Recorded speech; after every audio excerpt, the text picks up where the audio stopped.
A'udzubillahi minasyaitonirrajim. Bismillahirrahmanirrahim. Qala al-musannif rahimahullahu taala wa nafa'na bihi wa bi ulumihi fid dharaini amin. Radhiyallahu ankum. Halaman 21. Untayan Mutiara Hikmah yang ke-16. Dalam kesempatan lain beliau berkata, man ta'awwada naqdil azaimi hila bainahu wa bainal ghanaimi. Artinya, barang siapa yang suka melanggar kemauannya sendiri, maka ia tidak akan mendapatkan keuntungan sedikit pun. Bismillah walhamdulillah. Allahumma salli wa sallim ala sayyidina Muhammadin miftahi babi rahmatillah. Adada ma fi ilmillah salatan wa salaman daimaini bidawami mulkillah wa ala alihi wa sahbihi amma ba'd. Qala al-musannif rahimahullahu ta'ala ila an qal radhiyallahu ankum al-hikmatu sadisata asyara man ta'awwada naqdil azaimi. Siapa orang yang membiasakan, ta'awwad ini artinya menjadikan satu kebiasaan, menjadikan sesuatu dibikin sama dia menjadi satu kebiasaan, terbiasa. Naqdil azaimi, melanggar kemauan atau merusak, membatalkan, menggugurkan. Naqdi di sini bisa artinya menggugurkan, merusak. Contoh dalam kajian fikih ibadah, naqdil wudu atau manin taqdal wudu, perkara yang merusak wudu. Orang yang biasa atau senantiasa selalu menjadikan satu kebiasaan untuk dirinya apa? Merusak. Apa yang dirusak? Al-azaim. Azimah, azmun. Bedanya azm dengan niat di sini. Kalau azmun adalah satu keinginan yang kuat, semangat yang kuat, keinginan. Ya, keinginan yang kuat. Beda dengan niat ya. Kalau niat di hati. Azmun juga itu bersifat tidak tampak, tapi hanya sebatas semangat atau kemauan yang kuat. Nah, kita ini kadang-kadang kan memiliki semangat yang kuat. Ada semangat, oh malam ini maulidnya di 6.13 tuh. Nah, dilihat semangat ada nggak? Kalau kita melirik dan melihat lumayan jauh tempatnya, nah, itu bisa mengendorkan semangat, menghancurkan, bisa merusak azaim, ya, bisa merusak azmun. Tapi ada orang yang enggak peduli, dia mau di amal, mau di juata laut, mau di kolong bumi, mau di tengah laut, di dalam dasar laut sekalipun. Kalau dia punya keinginannya kuat, semangatnya kuat, maka tetap bakal didatangin itu tempat-tempat baik itu, maulid tadi. Nah, ada orang yang membiasakan dirinya dengan keinginan-keinginan yang positif, yang baik, yang bagus, yang mulia untuk dirinya, padahal sesuatu tadi belum dikerjakan. Tapi dia udah ada semangat, sudah ada keinginan, sudah ada himmah yang kuat persentasenya. Tinggal dia nunggu waktunya, tinggal dia mengejutkan dirinya, mengagetkan dia punya dirinya untuk melakukan yang baik tadi. Dalam hal ini kesempatan Imam Haddad menjelaskan orang yang selalu menjadikan kebiasaan, dia mempunyai satu kebiasaan. Namanya kebiasaan itu karena seringkali dilakukan, akhirnya menjadi terbiasa. Kalau belum terbiasa dengan sesuatu jadinya berat. Tapi kalau sudah terbiasa akan sesuatu menjadi satu kebiasaan. Kalau kita punya kebiasaan yang kuat dan sudah menjadi tabiat, sudah menjadi satu tabiat di dalam diri kita, akan perkara-perkara yang baik, azmun, jangan dirusak. Ini sama saja seperti kamu membohongi apa yang kamu ingin niatkan ketika ya itu sudah kamu dapatkan. Keinginan kamu apa?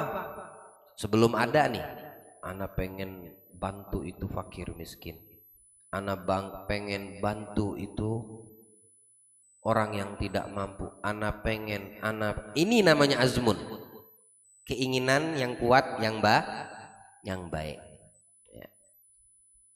Nah, tapi ada kalanya orang hanya sebatas keinginannya saja, azamnya ada, tapi ketika realita itu didatangkan oleh Allah tidak dilaksanakannya. Ini sama saja dia membohongi dirinya. Ya. Ada akibatkah yang seperti ini? Naam. Orang yang membiasakan punya semangat yang kuat, kemudian tujuan maksud yang bagus yang kuat, tapi sering dirusaknya, yang sering merusak kemauan baik, kemauan kuatnya, satu tujuan yang bagus sering dibiasakan tidak dia lakukannya. Apa akibatnya? Hila bainahu wa bainal ghanaim, maka ia tidak akan mendapatkan keuntungan sedikit pun. Ghanaim ini kalau kita dalam sisi peperangan, ghanimah itu rampasan perang, berarti bernilai, sesuatu yang harta yang bernilai, sesuatu yang berharga, ada ghanimah. Tapi dalam hal ini dimaksudkan apa? Orang yang memiliki kesungguhan, tujuan, keinginan yang kuat, yang dia alihkan, dia arahkan itu kekuatannya tadi, artinya kemauan yang kuat itu dengan apa? Perkara taat kepada Allah. Kemudian saat ada kesempatan, tamam, ya, dia punya kemauan, keinginan yang kuat. Dia punya kemauan, keinginan yang kuat, tujuannya bagus, Masya Allah.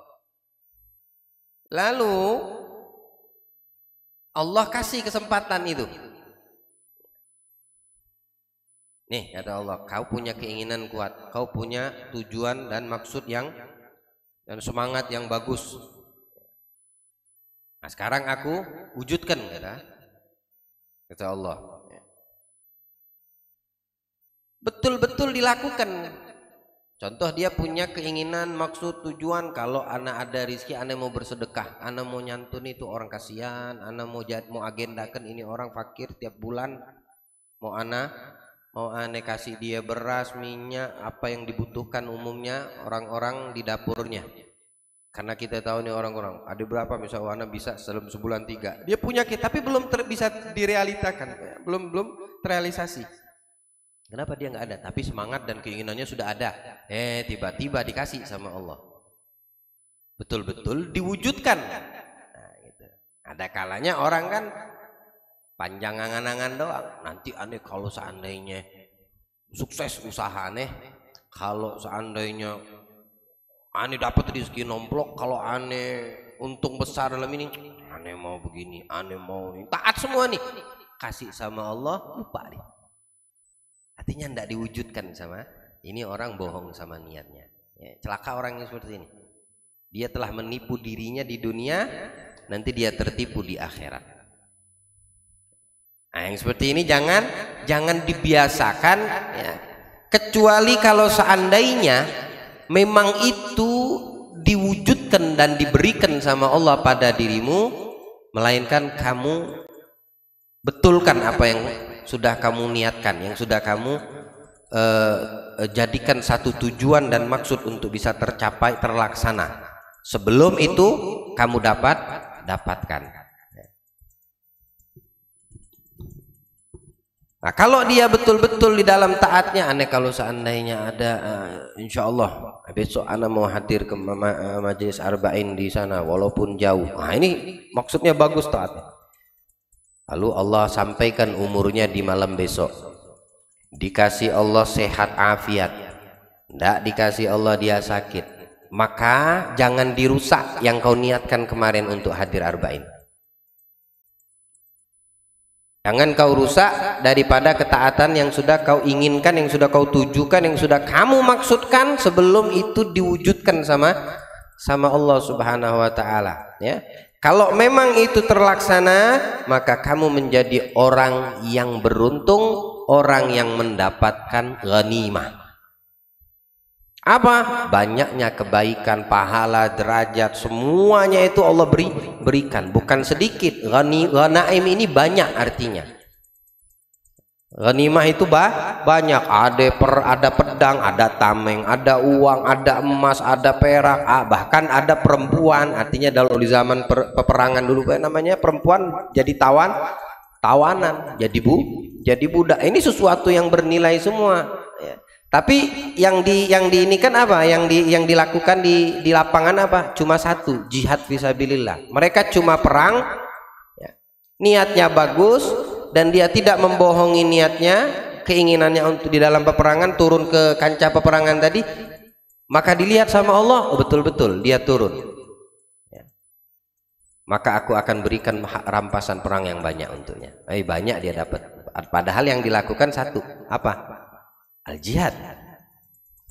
Kita hadir majelis, yang kita lakukan apa? Turun majelis, cuma satu. Tapi yang kita dapatkan apa? Pahala, pengampunan dosa, derajat yang tinggi. Kalau kita punya hajat belum terkabul, dikabulkan sama Allah. Loh, itu namanya keuntungan yang besar, yang melimpah. Jadi rugi kalau seandainya kita membiasakan diri dengan satu tujuan dan maksud, lalu kita rusak, kita cancel, kita gagalkan, kita batalkan, ya. Sehingga kita tidak mendapatkan keuntungan sedikit pun, nggak kita dapatkan. Makanya jangan ta'awad, jangan membiasakan, jangan terbiasa dengan walaupun itu belum bisa kamu lakukan, ya, kecuali yang bagus-bagus.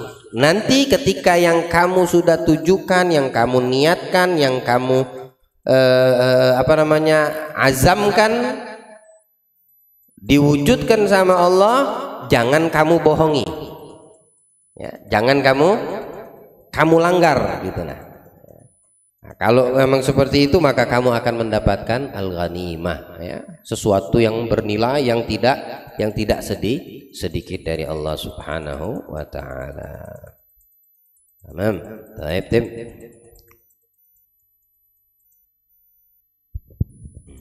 Dalam kesempatan lain beliau berkata, "Idza da'atka nafsuka ila syahawatin fa iyyaka an taqula ujibuha fi hadhihi wafrigil qalba min mutalabatiha fa innaka in ajabtaha ilaiha da'atka ila a'zami minha." Artinya, jika nafsu mengajakmu untuk memenuhi syahwatmu, maka janganlah engkau mengatakan, akan aku turuti hanya sekali ini saja. Wahai saudaraku, kosongkanlah hatimu dari keinginan untuk memenuhinya, karena jika engkau memenuhinya, maka ia akan mendorongmu untuk berbuat yang lebih besar dosanya dari perbuatan yang pertama itu. Hikmah yang ke-17 Imam Al-Haddad beliau mengatakan, idza da'atka nafsuka ila syahwatin, jika nafsu yang ada di dalam dirimu mendorongmu, mengajakmu, menyeretmu kemana? Untuk memenuhi keinginan. Keinginan ini bagian daripada syahwat. Keinginan bagian daripada syahwat. Jadi Allah Subhanahu wa Ta'ala menciptakan dari semua ciptaannya yang dinamakan makhluk, termasuk daripada hawa nafsu, bagian dari makhluk ciptaan Allah. Namun terkhusus untuk kita umat manusia tidak sebatas nafsu saja, melainkan diiringi dengan Allah berikan satu makhluk ciptaan lagi, namanya akal. Nah, yang perlu kita garis bawahi artinya apa? Poin yang paling penting kalau kita pengen selamat daripada ini nafsu, maka jangan jadikan dia imam di dalam diri kita. Berarti siapa yang jadi makmum? Akal. Ini kunci keselamatan setiap individu manusia yang di dalamnya ada nafsu. Ini makhluk satu ini nggak bisa dilepas dari diri, kecuali itu orang mati. Ini nafsu nggak bisa dimatikan sampai itu pemiliknya mati juga, dikubur, dia ikut terkubur. Selama si pemilik nafsu ini masih ada nyawa, dia tidak akan bisa mematikan. Namun untuk dikendalikan seperti yang sudah sering kita sampaikan, memang itu tugas kita, sehingga kita manusia ini yang memiliki nafsu tidak menjadi budaknya. Abdus syahwat udah kita lalui hikmah yang sebelumnya, ya. Abdus syahwat ini parah, cuma pengennya nafsu aja diikutin, nafsunya aja yang dipengen diikutin. Ya, dia tidak peduli atau melanggar hukum Allah, yang penting nafsunya dia puaskan. Itu nafsu. Ya. Kalau yang jadi imamnya itu akal, makmumnya nafsu, maka selamat kamu. Manusia akan selamat. Artinya apa? Dia berhasil mengendalikan. Yang namanya imam diikuti. Tidak mungkin imam ngikut makmum, yang ngikuti makmum ikuti imam. Nah, nafsu sama akal ini mau kamu letakkan dia ini sebagai apa posisinya? Itu kembali kepada masing-masing orang. Kalau kamu jadikan nafsumu imam, akalmu makmum, ya halak, ya. Celaka kamu, artinya binasa kamu. Karena kamu menjadikan nafsu yang ada di dalam dirimu adalah imam, sedangkan akalnya makmum, sehingga badanmu ngikut apa yang dikatakan imam. Imam bilang kesono, ya kesono. Imamnya bilang si nafsu tadi kesini, ya kesini. Karena akalnya makmum jadi. Kamu bawa motor kebut-kebutan ke sini sama orang yang bawa santai. Ini orang dikendalikan motor atau motor mengendalikan dia yang ngebut? Kalau dia mengendalikan motor, bagus. Risiko untuk jatuh, tergelincir, terjadi kecelakaan itu kecil. Tapi kalau kita yang dibawa sama motor, lihat orang ngetrek-ngetrek. Itu dia dibawa sama motor, bukan dia yang bawa motor. Wow, angkat ban, akhirnya kena trotoar, mati. Ya. Yang tampil Nissan. Innalillahi inna. Kenapa? Kan dia dibawa motor. Berarti dikendalikan sama motor. Jasad kita ini begitu. Kalau dikendalikan sama nafsu, dia akan ikut kemana yang diarahkan oleh nafsu. Dan tingkatan nafsu itu seperti yang dibagi oleh Al-Imam Al-Ghazali. Umumnya yang kita dapatkan, umumnya yang ada pada kita namanya nafsu su, yang jelek. Selalu ngarah kepada yang tidak bagus. Males, kemudian membangkang, kemudian menolak, kemudian maunya nyaman. Nah, ini yang ada sama kita. Yang ada umumnya pada diri kita. Kalau untuk yang bernilaikan pahala, mulai dia tampil nafsu su ini tadi, ya. Nafsu su ini seperti yang Allah firmankan dalam Al-Qur'an, dan ini juga dinamakan nafsu madmumah, yang tercela. Berarti ada nafsu yang mahmudah, yang terpuji. Nah, kalau nafsu yang pertama nafsu su jelek, nah di su ini jelek. Ya ma ubarriun nafsi innan nafsa la ammaratim bisu dalam surat Yusuf. Selalu nafsu itu condong mengajak si pemilik nafsu tadi, orang tadi atau binatang ya, kepada yang tidak bagus, yang jelek. Selalu ke situ diarahin. Majelis nantilah kata nafsu yang mana, karena nafsunya masih su, tingkatan nafsunya levelnya masih su. Capek, jauh di sana. Sudahlah, nggak usah terlalu ini apa namanya. Yusuf bisa kok ngangkat ini sendiri. Padahal kamu tuh nafsumu pengen mendapatkan pahala dengan bantu dia khidmat misal. Nah, bisa kok Yusuf ngangkat sini. Kan ada nanang. Gitu. Nah, mulai nafsu tadi dibisik sama dia. Ya.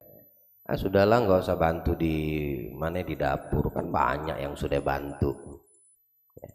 Dia padahal kalau kamu membantu, kalau kamu ikut andil, kamu dapat al-ghanaim. Tapi kata nafsu tadi sudah banyak orangnya. Diikutin lah, berarti dia menjadi makmumnya nafsu, akalnya tadi. Ini perlu namanya riyadhah, latihan. Ya. Nafsu ini, tingkatan level nafsu yang ada di dalam diri kita, makhluk satu ini perlu adanya ya riyadhah, olahraga, dilatih. Dilatih.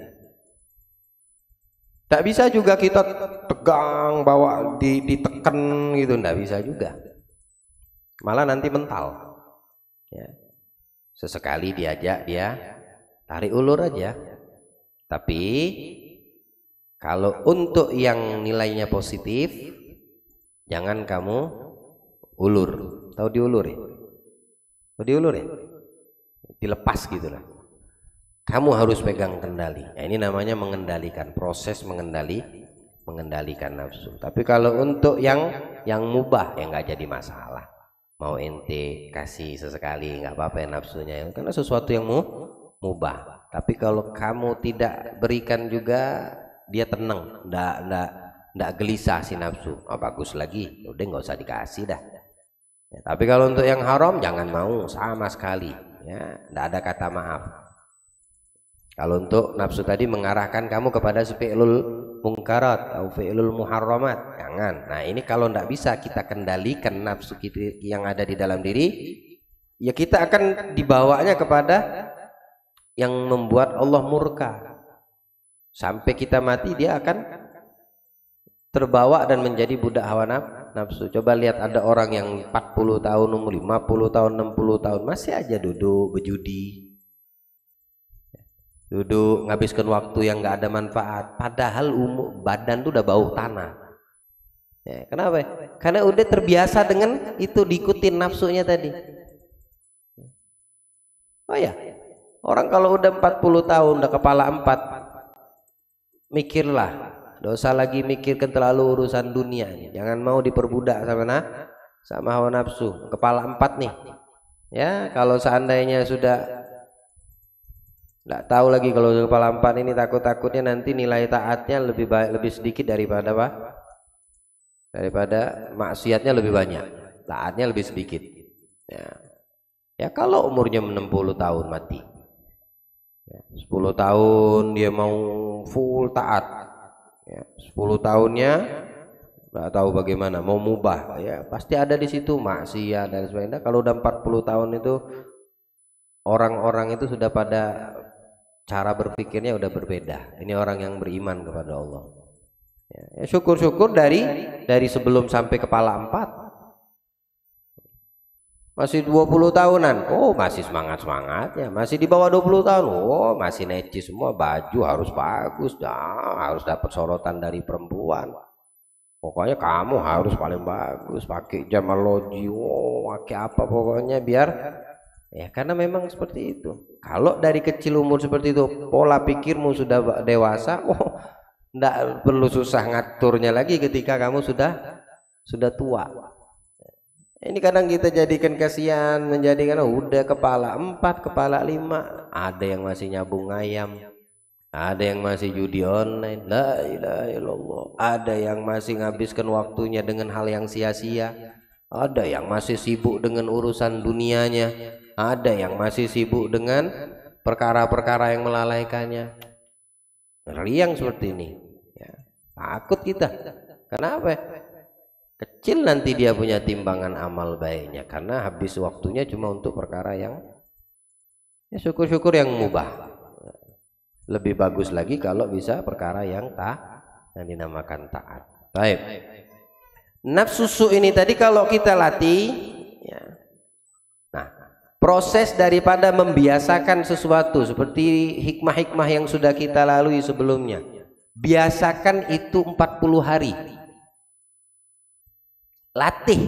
Kamu ingin melatih nafsu yang ada di dalam dirimu itu yang selalu mengarahkan kepadamu untuk berbuat malas, berbuat maksiat atau berbuat yang melalaikanmu dari Allah. Latih dia, jangan ikuti kemauannya selama 40 hari. Kalau nafsumu, sudah Anda sholat sendirian, penting Anda sholat. Padahal kamu bisa berjamaah. Enggak, Anda harus 40 hari ini Anda harus jamaah. Kalaupun si nafsu yang berbicara pada diriku bilang, nantilah gampang bisa, nggak mau anak ikutin, pokoknya harus berjamaah. Latih itu 40 hari. Nah, kalau memang sudah terbiasa nanti baru levelnya naik. Apa naiknya? Nama nafsunya lawamah. Tingkatan level nafsunya lawamah. Seperti yang Allah firmankan dalam Al-Quran,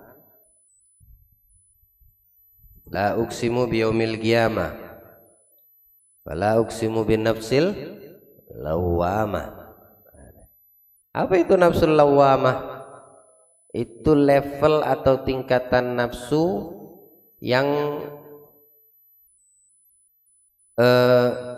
tahu mana yang bagus, mana yang tidak bagus, tapi dia masih mutahayyir untuk menentukan pilih mana ya. Pilih yang mana ya. Tapi kalau yang nafsu pertama tadi, pasti yang jelek terus diarahkan kamu ke situ, tidak ada yang bagus sama sekali, ya.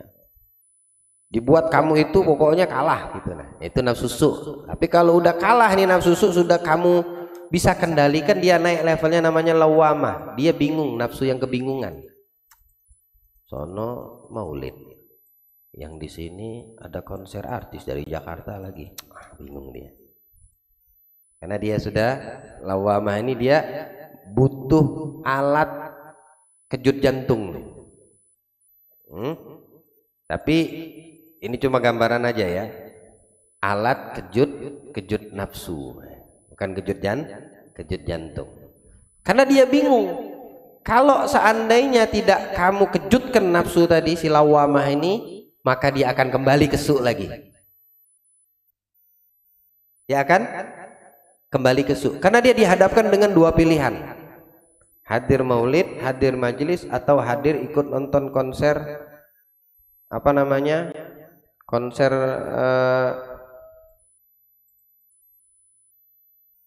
haon misalnya tadi, haon, dibalik aja. Ada konser haon di sana, ada majelis, bingung dia. Kejutkan kau punya nafsu lawamah, kasih dia alat kejut nafsu. Kalau kau kejutkan, maka dia akan ke majelis. Tapi kalau kau bingung, tidak kau pencet tuh tombol pengejutnya, itu kan masih bisa minggu depan. Kamu dikendalikan sekarang. Aku hadir konser hawan dulu dah, soalnya jarang-jarang dia ketarakan, apalagi di hari kemerdekaan, hari merdeka Tarakan, misal hari ulang tahun Tara, misal, atau ada artis siapa mungkin didatangkan, ya, dia akan pilih situ, karena kamu tidak pencet tombol pengejut nafsu tadi. Jangan diinikan terus, arahkan dia kepada yang baik. Nanti kalau udah terbiasa itu, dan biasakan itu 40 hari juga, naik lagi levelnya, naik lagi level dari pertama su, kemudian lawamah, sekarang dia naik namanya nafsul mutmainnah, tumakninah, ya. Dia posisinya ada di dalam hati. Kalau su itu masih di dadamu, masih ada di luar dia. Kalau lawamah itu sudah masuk ke dalam, di balik dadamu. Kalau mutmainnah itu ada di dalam sanubari kita, di dalam hati kita.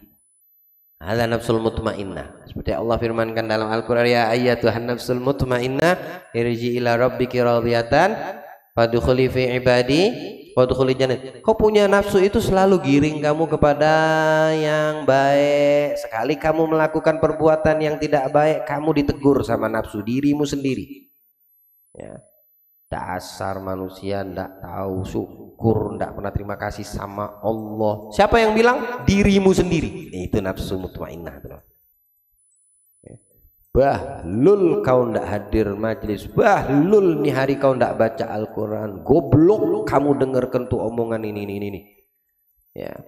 Mau jadi apa kamu ndak solawatan ini hari? Ya. Ngapain kamu mau ngikutin orang itu yang tidak mengangkatkan atau mengajakmu kepada kebaikan? Kamu bicara sendiri, tapi ini nafsumu yang berbicara di dalam benakmu. Nah, karena dia levelnya udah mutmain, ya, dia udah tenang. Ketika dia tenang, kamu bikin dia gelisah, ya ngamuk, marah dia. Yang bikin dia tenang apa? Semua yang mendatangkan rahmat dan ridho Allah. Ketika kamu lakukan mutmain, syukur, ya mutmain dia, tenang. Lalu kamu melakukan perkara yang membangkang perintah Allah, ngamuk dia, diomel-omeli kamu, yang ngomeli diri kamu sendiri. Itu nafsul mutmain. Ini level yang ketiga nih. Ya, tapi nasul Quran, Allah menceritakan di dalam Al-Quran untuk orang yang sudah mencapai minimal nafsunya mutmain apa? Irji ila rabbik radiyatan mardiyatan fadkhuli fi ibadi. Masuklah ke rombongan kelompok hamba-hamba siapa yang punya nafsu mutmain. Wadkhulil jannati, masuk kalian ke dalam surga. Janji Allah itu. Ya. Kalau udah sampai level nafsul mutmain, bersyukurlah sama Allah. Ya. Tapi ini bukan sesuatu yang gampang. Kalau tidak kita melatihnya, kalau tidak kita membiasakan, ya, maka sampai mati kita di level yang pertama, nafsu su namanya. Jangan mau kita yang seperti itu. Kenapa? Karena kita di sisi lain Allah berikan makhluk di dalam diri kita namanya nafsu. Di sisi lain Allah juga anugerahkan makhluk yang namanya akal. Ya. Jadi dilatih. Nafsu ini dilatih, bukan dimatikan. Tidak bakal bisa kita mematikan, tapi perlu dia dilatih. Anak kecil tuh yang masih menyusu sama ibunya. Ya, kalau terus dikasih susu sampai besar dia bakal netek sama ibunya, bakal menyusu sama ibunya. Ketika dicabut susu nangis dia, oh ibunya tidak tega, kasih lagi. Sian. Ada perumpamaan nafsu seperti itu. Biarin dia nangis sehari 2 hari, biarin dia nangis, nggak apa-apa. Kalau tidak seperti itu karena kamu tidak sanggup kuat melihat nangisnya si anak tadi, terus kamu kasih lagi di air susu sampai besar dia bakal menyusu sama ibunya. Lepasin, nangis, nggak apa-apa. Sehari 2 hari dia nangis, kasih apa di ASI ibu tadi itu, balsem kah atau apa, betadin kah? Ya, ketika dia kasih kan seperti itu kadang cara-cara orang bahari ibu-ibu kita tuh dikasih. Kalau di Palembang itu jadam namanya, dari pohon apa namanya, pahitnya itu kalau nempel lidah seminggu ndak hilang. Nanti makan gula nggak bakal hilang. Ya. Pahit betul itu, pohon jadam namanya. Sehari 2 hari nangis, habisnya hari ketiga ndak lagi, merdeka dia sudah. Nah gini nafsu seperti itu cara melatihnya ya. Kadang-kadang anak kecil kan, anak kita minta ini, oh ngamuk, dikasih dengan lemah lembut, tidak bisa gini si anak tadi itu. Lalu abahnya, ibunya ngangkat suara dikit, dak. Itu bukan marahi si anaknya, dia ingin mematikan nafsu si anak ini tadi. Diam dia, atau dia nangis, nangis bentar aja, tapi dia nggak bakal minta lagi apa yang membuat abah atau ibunya marah. Takut dia untuk minta itu lagi, mati dia. Terlatih udah nafsu si anak ini tadi. Ya, mungkin di perkara yang lain dibuatnya gitu. Tapi kalau untuk satu perkara ini, untuk balon, setiap melihat balon tidak mau dia minta. Kenapa? Karena udah ditekan nafsunya sama si orang tua. Siap beli balon 20.000, 25.000, bocor, bolong, pecah. Tiap ketemu balon jadi budak balon ya anakku. Ya, harus sedikit disetrum anakku ini, kalau enggak dia setiap melihat balon pengen balon, jadi anak balon aja. Pasti kawin kan binti balon. Jadi agak streng sedikit si orang tua tadi. Akhirnya enggak mau lagi, setiap lihat balon dia mau minta. Aduh, karena dia nafsu, si anak ini udah takut dia. Nyebut balon aja takut dimarah sama orang tuanya. Kata nanti al-mutmain ini kalau sudah terbiasa, dia naik lagi levelnya, namanya nafsu radiyah. Tingkatan hawa nafsu namanya nafsu yang ridho.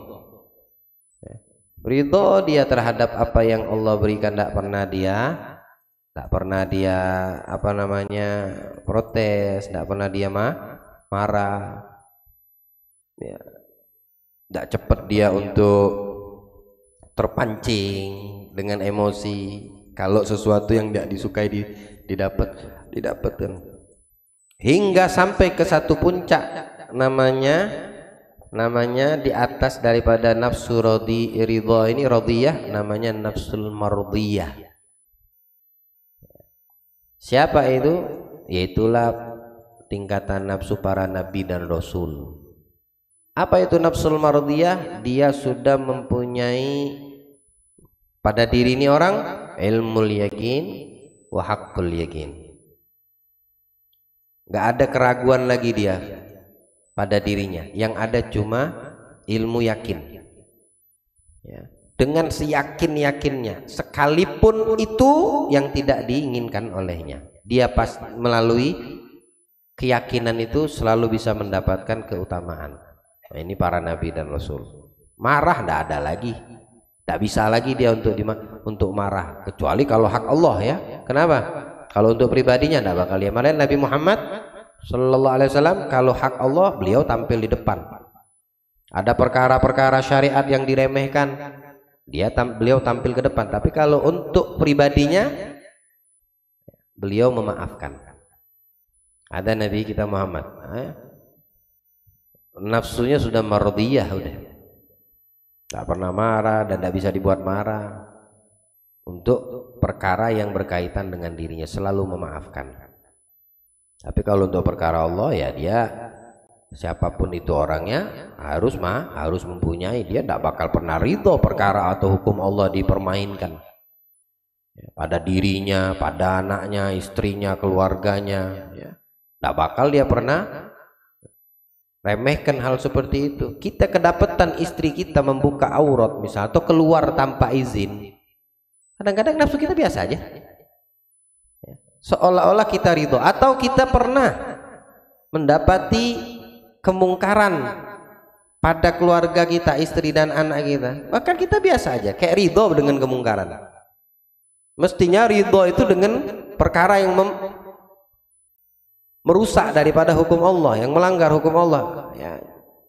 Kamu tidak boleh meridhoinya, harus mengingkarinya. Nah, ini perkara mungkar, kamu seolah-olah kadang-kadang ridho. Ini namanya dayuth.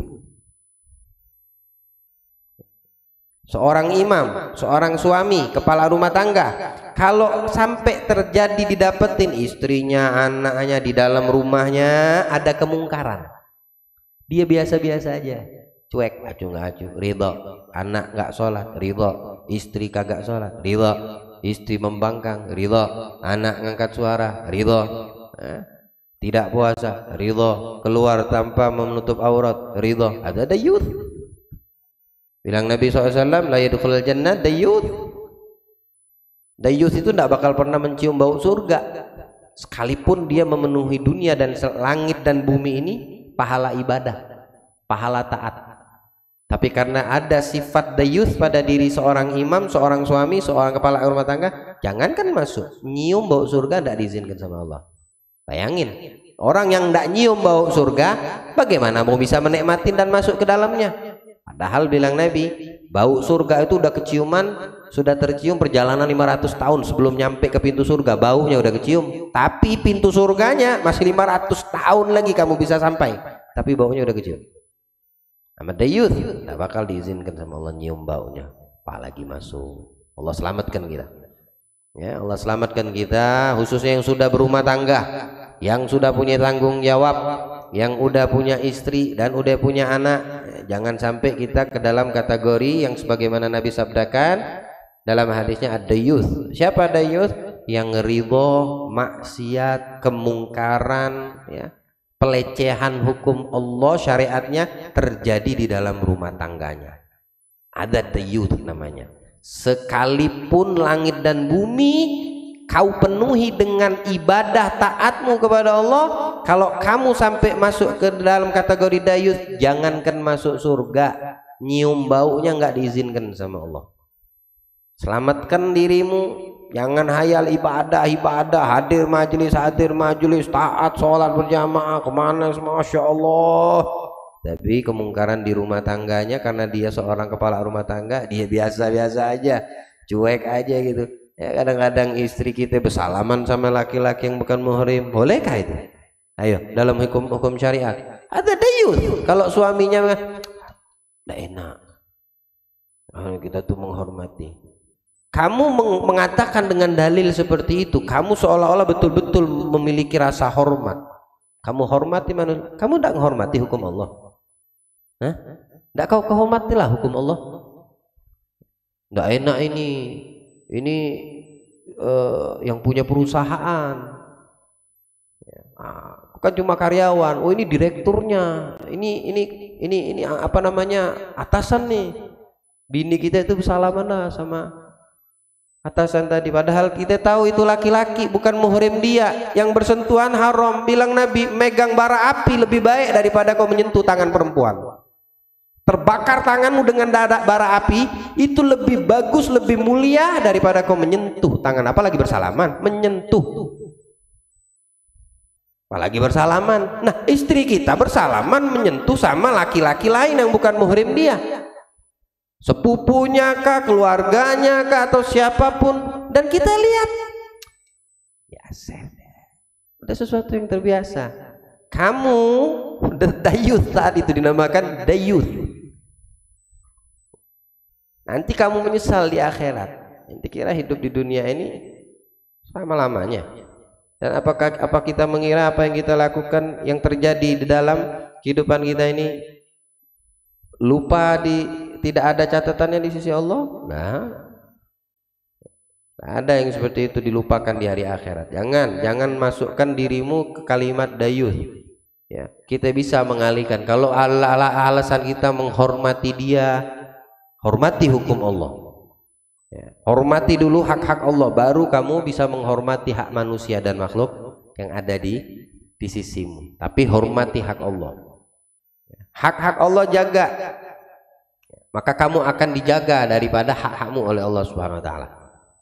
Nah, ini harus kita benar. Jadi tingkatan daripada nafsu yang Imam Al-Haddad katakan, kalau nafsumu mengajakmu, ya, fa iyyaka an tagula, hendaknya kamu mengatakan kepada nafsumu apa? Kamu mengatakan kepada nafsumu, diajak sama nafsu tadi, maka jangan engkau katakan, kali ini tak kasih kesempatan, kali ini aku turutin dah, kali ini aja, besok enggak lagi. Jangan pernah kasih kesempatan. Ini nafsu yang dimaksudkan nafsu apa? Nafsu yang su, ya. Jangan pernah kasih kesempatan. Ingat, nafsu su ini selalu mengajak si pemilik badan tadi itu kepada hal-hal yang tidak ada manfaat atau yang merugikannya, atau yang merugikannya. Dia mengajakmu kepada sesuatu yang agar nafsumu memenuhi syahwatmu tadi, dirimu tadi. Jangan pernah kau turuti, walau hanya sekali. Wafrigil qalba min mutalabatiha, dan kosongkan hatimu dari keinginan untuk memenuhinya. Artinya tidak kamu kasih kesempatan, ya, jangan pernah kasih kesempatan. Kenapa seperti itu? Fa innaka in ajabtaha ilaiha, kalau sekali saja kamu kasih dia kesempatan, artinya kamu memenuhi keinginan si nafsu ini tadi, da'atka ila a'zam minha, maka nanti dia akan mendorongmu untuk berbuat yang lebih besar dosanya daripada yang satu kesempatan kamu kasih. Pasti itu sudah. Sekali kamu kasih kesempatan, besok bakal minta yang lebih dia. Mintanya yang lebih, ya. Dan selalu kepada perkara yang mendatangkan mudarat, mendatangkan dosa. Karena ini yang dimaksudkan dalam ini apa?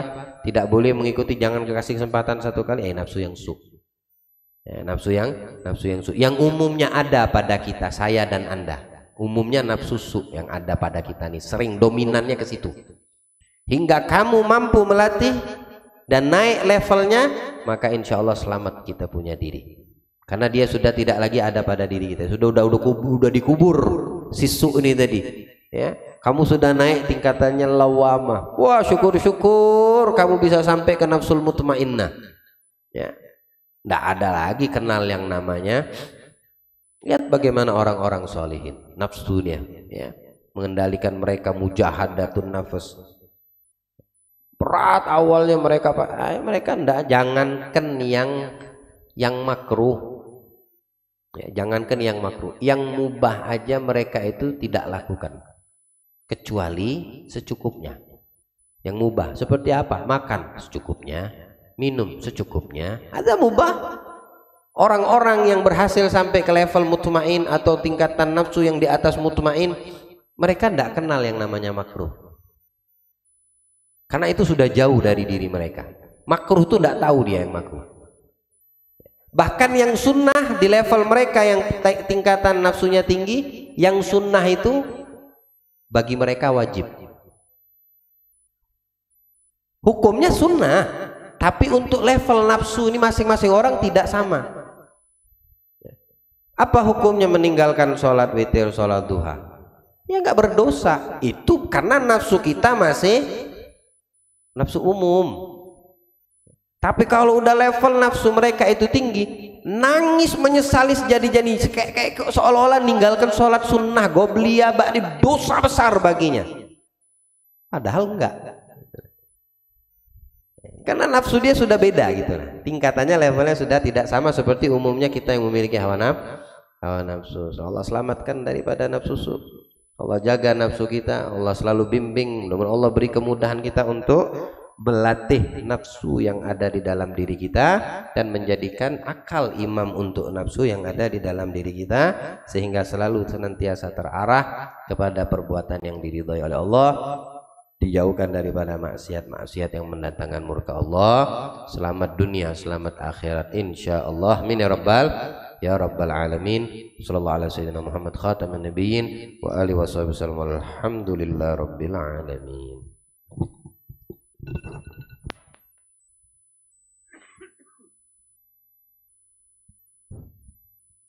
Bismillahirrahmanirrahim. Alhamdulillahirabbil alamin, wassalatu wassalamu ala sayyidina Muhammadin wa ala alihi wa sahbihi ajma'in wattabi'in lahum bi ihsan ila yaumiddin. Amma ba'du. Faqala mu'allif rahimahullahu ta'ala wa nafa'ana bihi wa bi ulumihi fid dharain amin. Radhiyallahu ankum. Faqala radhiyallahu anhu